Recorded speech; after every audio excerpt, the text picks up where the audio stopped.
When you look at yourself in the mirror, you see yourself in mirror image. But what does that phrase mirror image mean? Usually we think of this as a left-right reversal. After all, words appear backwards, letters appear reversed, our hair seems to be parted on the wrong side. Actually, there is no left-right reversal, and I can prove that by pointing to the left. And notice that my reflection is pointing the same direction that I'm pointing, to the left. Or I could point to the right, and both of us are pointing in the same direction. There is no left-right reversal. Interesting question, isn't it? What is reversed in a mirror if not left and right? Now, I brought two signs with me. One points to the right, one points to the left. And if I turn and put them in the mirror, well, you can see that they point in the wrong direction. But I can fix that, and I can fix them by rotating them front to back. Not left to right, but front to back. Now, you can see in the mirror, those arrows are pointing in the right direction. You can even read the words.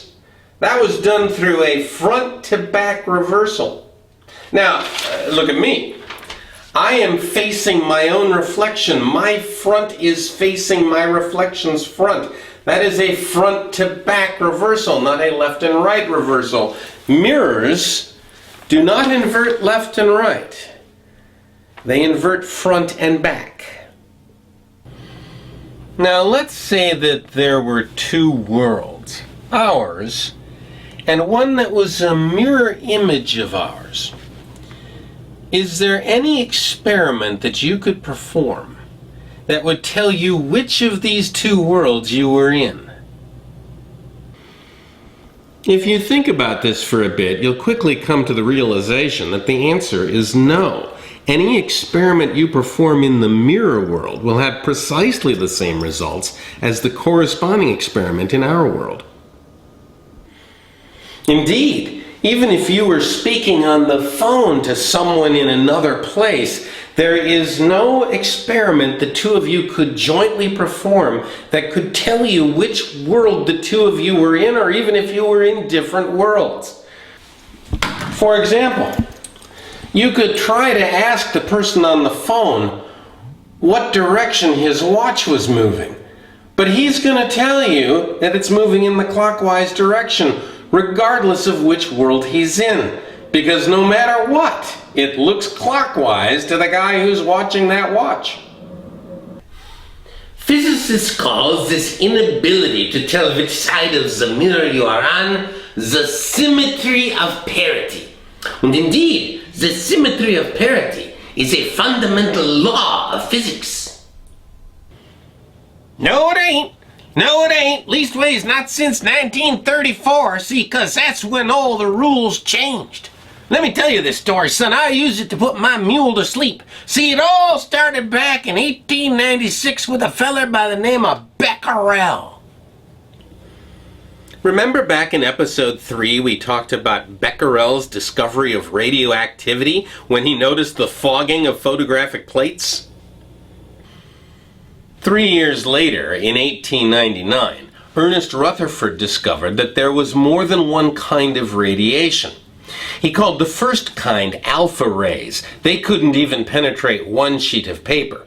But the kind that could penetrate many sheets of paper, he called beta rays.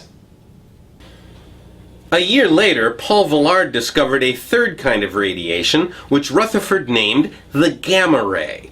It could pass through blocks of wood, but was stopped by metals like iron or lead. That same year, Becquerel measured the mass-to-charge ratio of the beta rays and found them to be identical to electrons. A year later, in 1901, Rutherford and Frederick Soddy showed that alpha and beta particles were emitted when an atom of one element was transmuted to an atom of another element. Ja, and then 12 years later, Soddy and Casimir Vergence showed that when an atom emits an alpha particle, it transmutes two elements to the left. But if it emits a beta particle, it transmutes one element to the right.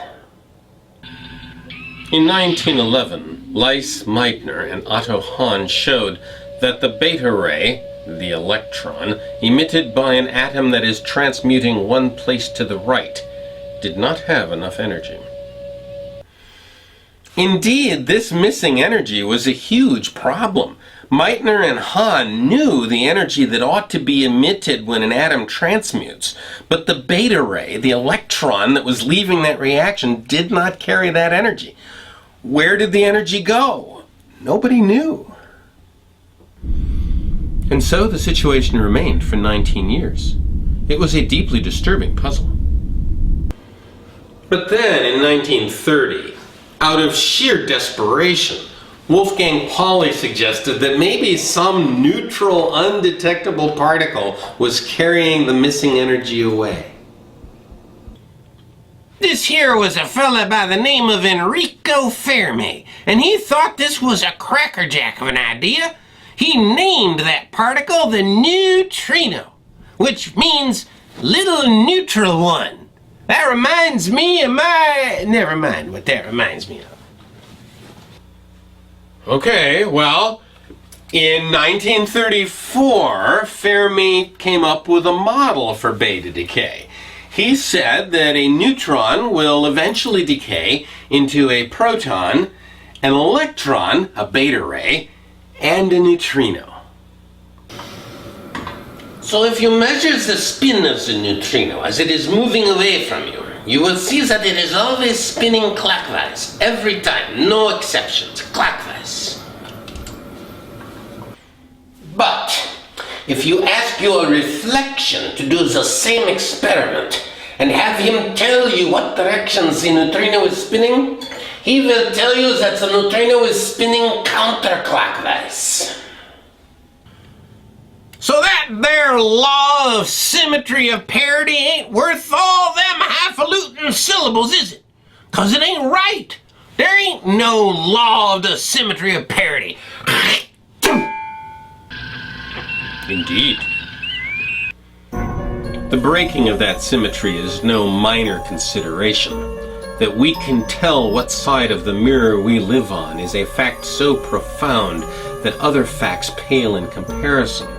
For with that fact comes another, a fact that we will explore in a future episode, a fact that provides the answer to the question, why are we here?